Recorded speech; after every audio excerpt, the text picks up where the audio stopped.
A very good morning to all the students of class 11 political science. And students, as you know, we were doing the chapter that is election and representation, which is the second chapter of your new revised syllabus. And the syllabus I have already sent you in the group.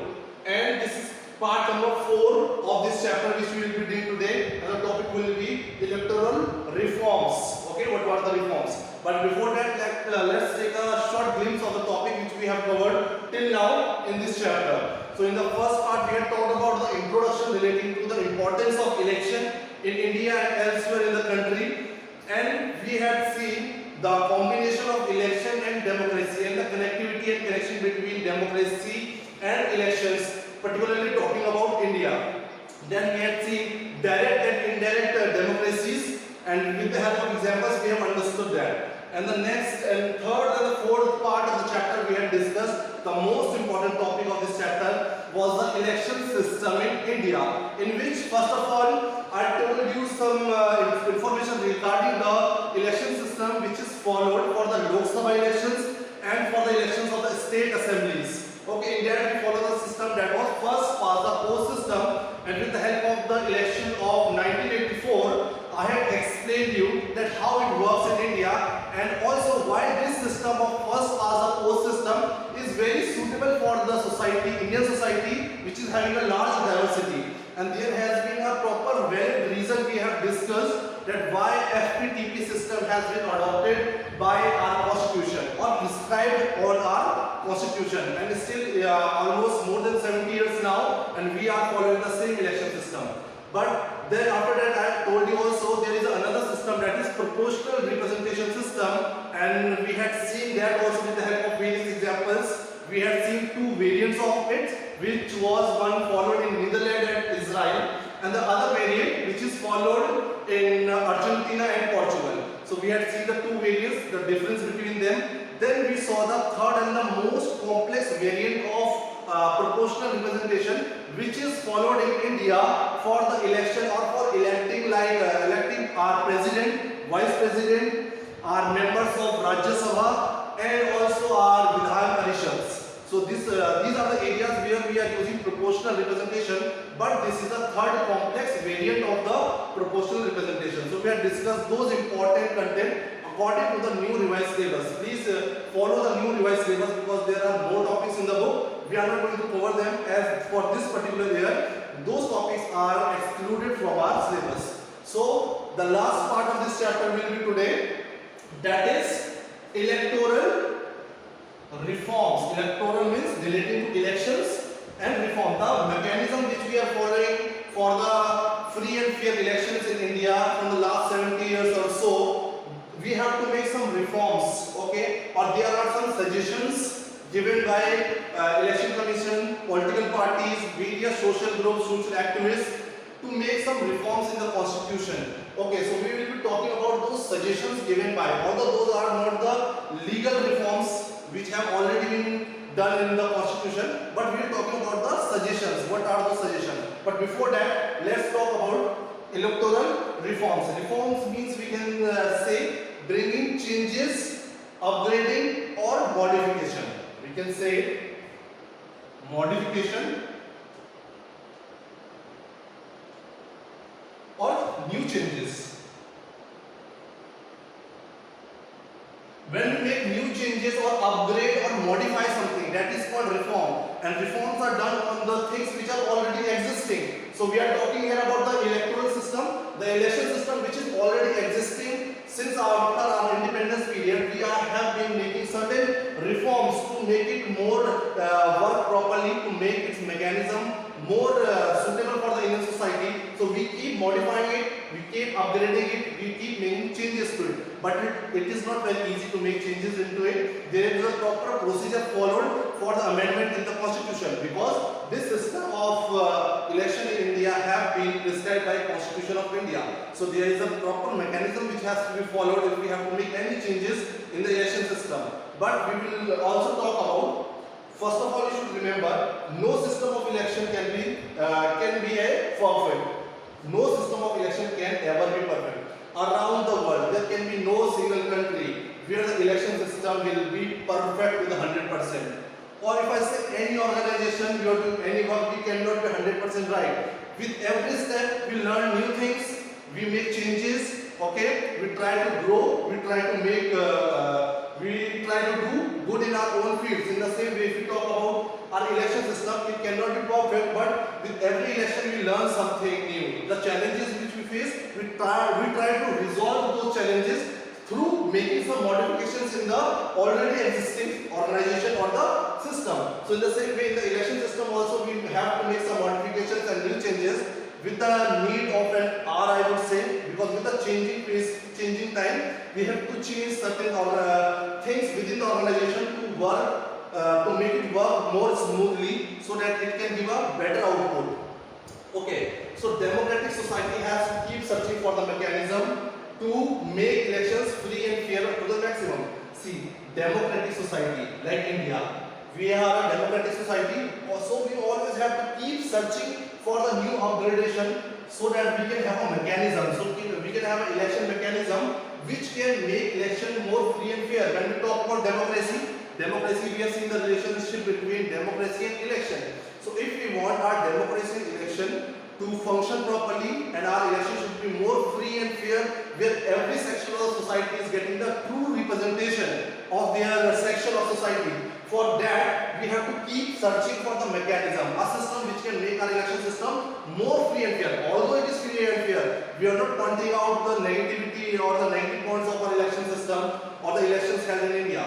But we are trying to prove here that with every step we take forward, we learn something new, and when we learn something new, we should try to search the new mechanism. We will always try to make modifications which will be good for the whole country. So it is always good to keep searching for the mechanism so that our election system can be more free and fair to the maximum limit. We will try. We cannot be 100% right always, but we will try to the maximum. Okay? Then I will be explaining you from a NCERT book. I am not discussing and writing here, because from the book I will be able to better make you understand, where we will read each and every line, and in that we will only talk about the suggestions which have been given on the basis of the experience of India from the last 60-70 years, the elections system we had seen. On the basis of that election system, many political parties, many individual groups, socialists, social activists, these are some of the groups who have recommended some suggestions or the changes or the modifications which we should make to our constitution. Although those suggestions are not incorporated in the constitution yet, but those are just the suggestions of the people that why they want few changes in the election system of India. So we will talk about the suggestions which have been discussed in the chapter, but at the last of this topic we will be discussing one important thing. Apart from the legal reforms, that is the reforms which we are trying to make in the constitution, that is we will talk about the suggestions. Okay, these should be the changes according to the people, according to the political parties, according to the election commission. But apart from them, we have two systems, that is people participation and reforms within. These two are the system where we can say election system reflects democratic aspiration of people. We know that elections will always reflect the democratic aspirations of people. That is why we said that true democracy is so important. True representation in the election system is very important. That is why we will read about the two ways in which we can, as a human, as a citizen, as a common man, what we can do to make our elections more democratic, more free and fair. So what will be our effort? We will talk about the people's participation, where people should be more aware, more vigilant towards their rights, towards their duties, towards the system or the mechanism which is followed in India during the election system. For that, every person should participate and should be very much aware about the election system and also reforms within. So we will talk about these two systems through which we can make this election more free and fair, and which will reflect the democratic aspiration of the people. So we are going to discuss this from your NCERT book. This will be the last section of this chapter. Okay, so I hope you have understood the concept which we are going to discuss today. And now I am going to take it from your NCERT book. Thank you. Okay, now the topic which we have discussed today, electoral reforms. This is part number 4. So let's begin this. No system of election can be ever be perfect, as I told you. And in actual election process, there are bound to many flaws and limitations. So in every election system, there will be some flaws and limitations. Any democratic society has to keep searching for the mechanism to make elections free and fair to the maximum. With the acceptance of adult suffrage, freedom to contest election and to establishment of an independent election commission, India has tried to make the election process free and fair. Okay, so making the changes, accepting the reforms like we had adult suffrage, freedom to contest elections and establishment of election commission. So all these are the new reforms we kept on making so that we can have the free and fair elections in India. However, the experience of last 50 years has given rise to many suggestions. But on the basis of the experience of the last 50 years, there has been various suggestions and opinions for reforming our election system. The Election Commission, political parties, various election groups, and many scholars who have come up with the proposals for electoral reforms, some of the suggestions. So we will be reading the suggestions which has been given by Election Commission, political parties, various social groups, independent groups, or the political scholars relating to the election system and the reforms which are needed, as they are the suggestions. So let's read and understand some of the suggestions given by these people. First, our system of election should be changed from the FPTP to some variant of the PR system. So the first suggestion is where some people feel that FPTP system is so simple and now it should be changed with PR system. But the valid reasons we have already studied that why India has opted for FPTP system, because it is very simple and easy and there is no knowledge required, or political knowledge required for the citizens to take part in the elections. So this is one of the reason. Thus this would ensure the parties get seat as far as possible. So people here suggest that we should follow the FPTP, we should follow the PR system, because it will make possible for all the political parties to have a proportion of seats in the parliament. So we can have a coalition government. This is as a suggestion. These are not the changes in reality. There should be special provision to ensure that at least 1/3 women are elected to the parliament and assemblies. So they said that now there should be a provision and changes where one third of the women should be reserved in the parliament for the females, and also in the assembly and parliament. That is at the state level also and at the central level also, women should be having a seat ratio of 1/3 ratio, as we had already started in the local governments, if we talk about the local government, okay, after 1992. There should be a stricter provision to control the role of money in election politics. As we know, when we talk about the election system in India, in the movies also you must have seen, it automatically comes that during the election the money and the muscle power is used by the most important people of the society. So if you talk about the election, the stronger the people in terms of their money and muscle, they are involved in the election. So there should be a provision and a mechanism made in such a way where the role of the money and muscle power and the money power in the electoral politics can be limited. The election expense should be paid by the government. Whatever the expenditure is done on the election, that should not be given a free hand where the people having a lot of money, they misuse their power of money to get these votes or the support of the people. So this expenditure or the expense should be paid by the government to all the candidates who have got the ticket to contest election. For that, government should have a special fund during the elections. Candidates with any criminal case should be barred from the contesting elections, even if the appeal is pending before a court. It means any candidate against whom any charges have been filed, a case have been filed, although he has not been proved guilty by the judiciary, but people are suggesting here that any candidate who is being charged of any crime, is being accused of any crime, should not be allowed to contest election. But this would not be right, because during the election, if someone having a tough fight with the other candidate, they can charge a false cases against that particular candidate, and that candidate can be barred from contesting election. So this would not be right according to me. There should be complete ban on the use of caste and religious appeals in the campaign. This is right, because in elections in India we see that most of the election campaigns are on the basis of their religion, caste or language. So there should be a restrictions to control this division, because this will divide India further into various sections. Although we always talk of unity and diversity, so for protecting our unity in diversity, we need to stop this practice of the political parties. There should be a law to regulate the functioning of political parties and to ensure that they function in a transparent and democratic manner.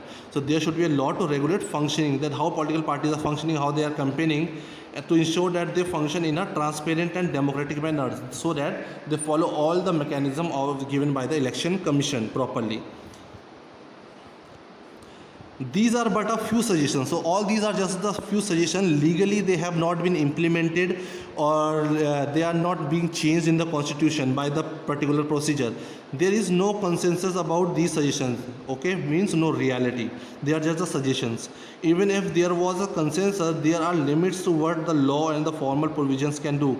Free and fair election can be held only if the candidates, but we are saying there is a limited what the constitution can do. There is limited what can be written down, what implementations can be done, or what amendments can be done relating to the free and fair elections. But ultimately, if you want to have free and fair elections, what we have, candidates plays an important role, parties play an important role, those involved in the election, they play an important role. Agree to abide by the spirit of democratic competition. So as a democratic competition in mind, we should participate in the election. Maybe we are a candidate, maybe we are a political party, or maybe we are a citizen. All of them have some certain duties, so that we can have a free election, and we can maintain the spirit of democratic competition. So apart from legal reforms, if we do not talk about the reforms which are required to make changes in the constitution, that is the legal reforms, there are other two ways for ensuring elections reflect the expectations of the democratic aspirations. There are other ways also through which we can show that which will reflect the true expectations and the demands of the people and true democratic aspiration of the people. One is, of course, the people themselves have to be more. Now the people of the country, the citizens, the voters, they have to be more vigilant, they have to be more aware, and they have to be more responsible to the society. During the election, if some party is using their muscle and money power, so it's up to the citizen. Why we are getting so influenced to those people? We have to look for the democratic society. For that, citizens are playing a very important role, so we have to be more vigilant. So it's written, more vigilant, more actively involved in political parties. We will have to be involved in the political parties. That is, we will have to be more aware about what is going on. But there are limits to the extent to which ordinary people can be engaged in politics. But there is also a limit. Ordinary people can be engaged to politics to a certain limit. Therefore, it is necessary that various political institutions and voluntary organizations are developed. So it is very important, if you want to have a free and fair election system in India, various political institutions and voluntary organizations which are working for the elections, they are further developed, they are further empowered, and are active in functioning as watchdogs for ensuring free and fair elections. So these two institutions, if we talk about various political institutions and voluntary organizations, they should be more developed, they should be more aware, they should be updated and empowered, so that they can participate actively in the functioning of the election, and they can act as a watchdog where they will ensure that free and fair elections are held in India. Other than all this, some things have been added up to the syllabus by your the CBSE, under this topic, electoral reforms. In the 21st century, as you know, electronic voting machines have been now established. We use now EVMs. Restrictions on exit polls, restriction on exit polls, ceiling on election expenditure. Okay, there is a ceiling, restrictions, limitations have been put for sealing the election expenditure, that how much expenditure you can do during the election. So if you are talking about the Lok Sabha elections, you are only allowed to spend 50 to 70 lakhs of rupees. Okay, but if you are talking about the state assemblies, you are allowed or limited up to 20 to 28 lakhs of rupees. Okay. So bringing and making such modifications and revolutions, I would say, Election Commission has sought to bring about such revolutionary changes in the election process and the voters' behavior in contemporary India. So you can see Election Commission has sought to bring, now Election Commission is making every step where it can bring about such revolutionary changes, important changes which are to be adopted very fast, implemented quickly, so that in the electoral process, the voters' behavior and electoral process both can be changed quickly in the contemporary India.